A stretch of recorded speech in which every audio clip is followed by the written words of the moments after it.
और जिन लोगों ने बिहार को बुद्धू की भूमि कह करके जिसका प्रमोशन किया कि ये तो बुद्धू की भूमि है, मेरी दृष्टि में ये बुद्ध की भूमि है, बुद्धू की भूमि नहीं है। बिहार के लोग उच्च शिक्षित, व्यवस्थित, सुंदर, सभ्य, बहुत पढ़े लिखे और कि सज्जनों को सज्जन मिलते हैं और दुर्जनों को दुर्जन मिलते हैं।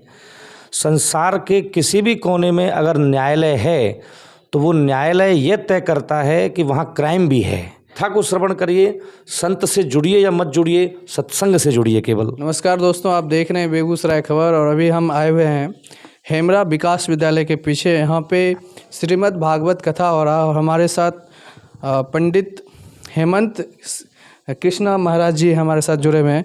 सबसे पहले सर महाराज जी, हमारे चैनल में आपका स्वागत है। बहुत बहुत धन्यवाद भैया आप सबका, और पूरे चैनल परिवार को मैं बहुत बहुत धन्यवाद देता हूँ कि आप श्री यहाँ आए हैं। और श्रीमद् भागवत जो यहाँ चली हुई है बेगूसराय शहर में, हेमरा विकास विद्यालय के पीछे ये आयोजन चला हुआ भव्य रूप से। और तो आप उसके संदर्भ में जिस प्रकार की जानकारी मुझसे चाहेंगे, मैं आपको पूरी तरह से वो जानकारी उपलब्ध कराऊंगा। जैसा कि हम महाराज जी देखते हैं कि लगभग कोरोना के बाद एक स्थिति बदल गई है। लोग ऑनलाइन ज़्यादा हैं या सोशल मीडिया पे ज़्यादा हैं। जो एक पब्लिक गैदरिंग होता है, चाहे वो धार्मिक हो या किसी और रूप में हो, थोड़ा सा कम हो गया है। उसको हम लोग एक सामूहिक प्रयास से अलग अलग माध्यम से उसको एक सुचारू रूप से करने का प्रयास कर रहे हैं। तो अभी जो हेमरा में जो ये श्रीमद् भागवत कथा का आयोजन है, किनके द्वारा किया जा रहा है और कितने दिनों का कार्यक्रम ये मतलब हो रहा है?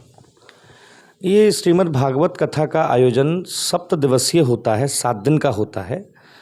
और यहाँ बेगूसराय में जो इसकी आयोजका हैं वो श्रीमती बिंदु झा जी हैं, श्रीमती पल्लवी जी और उनका पूरा परिवार इस और रही कोरोना के संदर्भ में यदि हम बोलेंगे तो एक बड़ा विकट समय हमारे भारत देश ने वो देखा। और हम ईश्वर से, बिहारी जी से, ठाकुर जी से ये प्रार्थना करेंगे कि ऐसी कोई भी प्राकृतिक आपदा अब हमारे देश पर कभी ना आए। सब लोग स्वस्थ रहें, प्रसन्न रहें और हरि कथा के माध्यम से अपना नैतिक और आध्यात्मिक विकास करते रहें। तो उसके लिए अभी सारी स्थितियां सामान्य हो चुकी हैं।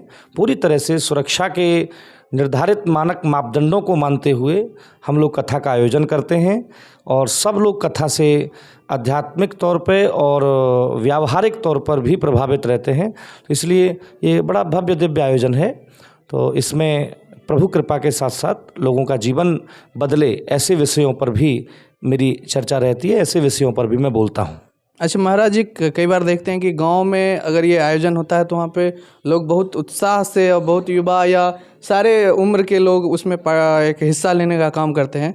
शहर में ये चीज़ थोड़ा हमको लगा कि कम रहता है और युवाओं का तो भागीदारी बिल्कुल ना के बराबर रहता है, खासकर जो सत्संग होता है या जो भी कथा होता है। तो इसको किस रूप में देखते हैं? देखिए, ये बिल्कुल सही बात है कि गाँव के जो आम जनमानस है, जो ग्राम्य सभ्यता से जुड़ा रहता है, वो कहीं ना कहीं शास्त्र अध्ययन भी करता है अपने व्यक्तिगत जीवन में। और जिसको जिस चीज़ की जानकारी होती है वो उस चीज़ में अधिक रुचि रखता है। गांव के बुजुर्ग, गांव के जितने लोग हैं वो सब रामायण पढ़ते हैं, भागवत पढ़ते हैं और एक कथा व्यास से पहले भी उन लोगों को उन मूल विषयों का ज्ञान होता है। इसलिए उनकी उन सारे विषयों में रुचि होती है। रही युवा की बात, तो युवा को जोड़ने के लिए कि युवा हमारा अध्यात्म से जुड़े, युवा हमारा जो है कथाओं से जुड़े और धर्म अध्यात्म से युवा में एक उसके प्रति रुचि पैदा हो, तो उसके लिए हम लोग प्रयास करते हैं कि बहुत कठिन विषयों को सरल बना करके कि जो उनके स्टैंडर्ड पर, उनके लेवल पर आकर के हम चीज़ों को समझाने का प्रयास करते हैं।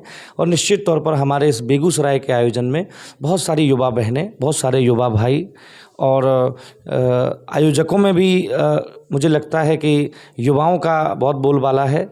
तो कम से कम हमारे द्वारा प्रतिपादित, अवगाहित हो रही इस श्रीमद् भागवत कथा में युवा अपना पूरा उत्साह के साथ जुड़े हुए हैं। और मेरा भी प्रयास यही है कि कथा युवाओं का ही विषय बने, जिससे उनका मार्गदर्शन हो और उनको अच्छा भविष्य, कर्म के साथ धर्म का जो नियंत्रण करना है वो उसके बारे में जानकारी ले सकें। मेरा पूरा प्रयास है युवाओं को जोड़ने का।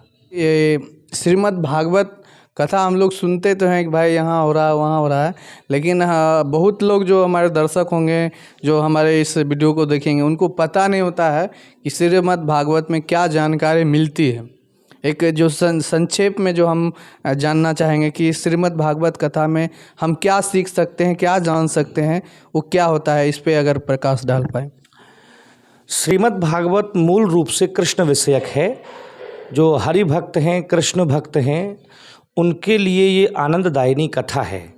अच्छा, कृष्ण कथा के बाद इसमें सामाजिक, राजनीतिक, धार्मिक, राजा को कैसा होना चाहिए, प्रजा को कैसा होना चाहिए, पुत्र को कैसा होना चाहिए, भाई को कैसा होना चाहिए, पत्नी के अपने जीवन में पति के प्रति क्या दायित्व हैं और पति को अपनी पत्नी के प्रति किस तरह से व्यवहार करना चाहिए, हमारा सामाजिक जीवन कैसा होना चाहिए, हमें गुरुजनों के प्रति कैसा आदर का भाव रखना चाहिए, गुरुओं को किस प्रकार से नीति युक्त होकर के शालीनता और सभ्यता का श्रृंगार ओढ़ करके किस प्रकार से लोगों को धर्ममय जीवन जीने के संस्कार देने चाहिए। श्रीमद् भागवत कथा में वो सब भरा है जो आप अपने आम जीवन में सोचते हैं। एक शब्द में कहूँ तो आपके हृदय में चलने वाले जितने प्रश्न हैं उसका सच्चा समाधान श्रीमद् भागवत कथा के माध्यम से मिलता है। तो एक बार हर व्यक्ति को कथा का या तो पठन करना चाहिए या कथा का श्रवण करना चाहिए। मेरा सभी से बस यही अपील है। महाराज जी, जो मथुरा वृंदावन से आप संबंध रखते हैं, तो अभी जो है एक बदलाव की स्थिति हम लोग देख रहे हैं। जो राम मंदिर बनने जा रहा है या काशी विश्वनाथ कॉरिडोर का जो एक नया रूप मिला है, और उसमें एक जो जगह छूट रहा है वो है मथुरा, और जिसको आप सभी भारत के जो सनातनी हैं या और लोग हैं, जो जनता है, उनको चाहते हैं कि वैसा ऐसा कुछ हम लोग मथुरा में भी देखें। तो उसके लिए आप क्या विचार रखते हैं? निश्चित तौर पर श्री कृष्ण जन्मभूमि में बहुत भव्य मंदिर का निर्माण होना चाहिए और वो होगा। जिस प्रकार की सरकार की नीतियां हैं, वर्तमान सरकार की जिस प्रकार की नीतियां हैं, उनसे हम पूरी तरह से आश्वस्त हैं कि वो हमारे जो इष्ट हैं उनको उनका भव्य मंदिर बना करके और हमारी श्रद्धा को निश्चित तौर पर एक बल देंगे। पूरा विश्वास हमें माननीय प्रधानमंत्री जी पर भी है और वर्तमान में जो हमारी राज्य सरकार है वह भी तीर्थों पर और जितने हमारे मंदिर हैं या जितने साधुओं के जितने उत्सव होते हैं उन सब पर उनका बहुत अच्छा ध्यान है। क्योंकि मैं किसी राजनीतिक दल से प्रभावित नहीं हूँ, न किसी पार्टी का हूँ। बस मैं इतना कहना चाहता हूँ कि जो व्यक्ति संत की, शास्त्र की, गौ की और मंदिर की या हमारी संस्कृति का जो रक्षक है, वह व्यक्ति ही सच्चे अर्थों में अच्छा नेतृत्व कर सकता है। उसी को नेता बनाना चाहिए। मुझे पूरी उम्मीद है कि राम मंदिर की तरह हमारे मथुरा में भी कृष्ण मंदिर बनेगा और बड़े पारस्परिक प्रेम, सौहार्द, लावण्य और माधुर्य के साथ, आपसी भाईचारे के साथ ये मंदिर बने। मैं समाज के हर वर्ग से यही अपील करता हूँ। महाराज जी, बिहार के बारे में एक छवि रहता है कि अपराध से भरा हुआ प्रदेश रहता है। तो यहाँ आने से पहले आपको क्या लग रहा था, और इससे पहले भी शायद अगर आए होंगे और अभी आए हैं यहाँ पे मौजूद हैं, तो बिहार को आप किस रूप में देख रहे हैं? एक कुछ भाव बदलता है, क्योंकि हम लोग जो सुनते हैं और जो देखते हैं उसमें एक कहीं ना कहीं अंतर रहता है। तो इसको आप कैसे देखते हैं? देखिए, निश्चित तौर पे मैं 18 साल से बिहार की यात्रा कर रहा हूँ। 18 साल पहले से मैं बिहार में आता रहा हूँ और मेरा इस शब्द पर पूरा विश्वास है कि सज्जनों को सज्जन मिलते हैं और दुर्जनों को दुर्जन मिलते हैं। संसार के किसी भी कोने में अगर न्यायालय है तो वो न्यायालय ये तय करता है कि वहाँ क्राइम भी है। अगर मेरे मथुरा में कोर्ट है तो मथुरा में भी क्राइम है, पटना में कोर्ट है तो पटना में भी क्राइम है। हाँ, जिस प्रकार की छवि को, बिहार की छवि को जिस प्रकार से लोगों ने उसको उठाया, उसका डेवलपमेंट किया, तो उसमें मैं मानता हूँ, मेरा अपना अनुभव है, मैं किसी अन्य की बात नहीं कर रहा हूँ, मेरा अपना अनुभव है कि बिहार के लोग उच्च शिक्षित, व्यवस्थित, सुंदर, सभ्य, बहुत पढ़े लिखे, और जिन लोगों ने बिहार को बुद्धू की भूमि कह करके जिसका प्रमोशन किया कि ये तो बुद्धू की भूमि है, मेरी दृष्टि में ये बुद्ध की भूमि है, बुद्धू की भूमि नहीं है। तो ऐसी भूमि को जहाँ से कह लीजिए कि नालंदा की जहाँ धमक है, पूरा विश्व जिस विश्वविद्यालय के लिए नतमस्तक रहा, ऐसा महापुरुष जो संपूर्ण संसार जिसके चरणों में झुकने पर विवश हो गया, शांति और अहिंसा का संदेश देने वाले महात्मा बुद्ध, कई ऐसे महापुरुषों ने बिहार की भूमि से जन्म लिया। और आज तक जितने विचारक, जितने बुद्धिजीवी, जितने आप देखिए कि उच्च पदस्थ जितने हमारे कार्यवाहक अधिकारीगण मिलते हैं वो बिहार की भूमि से हैं। तो कतई ये कहना न्याय संगत नहीं है कि ये आपराधिक भूमि है कि यहाँ केवल अपराधी रहते हैं। हम लोगों को तो अपने 18 साल में एक भी अपराधी यहाँ मिला नहीं है, हमें सभी सज्जन मिले हैं। तो हमारी तरफ से तो मैं ये नहीं मानूंगा कि बिहार में किसी प्रकार का कोई अपराध है। आप अच्छे रहिए, आपको अच्छे मिलेंगे लोग। सवाल है कि बहुत लोग इस वीडियो को देखेंगे तो आपसे एक संपर्क करना चाहेंगे कि भाई हम लोग भी अपने जगह पे एक कथा या जो भी ऐसा कुछ प्रवचन करवाना चाहेंगे तो उनको आपसे कैसे जुड़ पाएंगे? देखिए, कथा का होना ना होना ये तो भगवत कृपा के ऊपर निर्भर करता है। लेकिन हाँ, अगर आप किसी भी तरह से सत्संग से जुड़ना चाहते हैं, विचारों से जुड़ना चाहते हैं, तो इसका सशक्त साधन यही है, जिस साधन के माध्यम से आज ये वीडियो प्रसारित हो रही है। संचार आज के समय में इतना सशक्त साधन है अच्छे विचारों को प्राप्त करने का।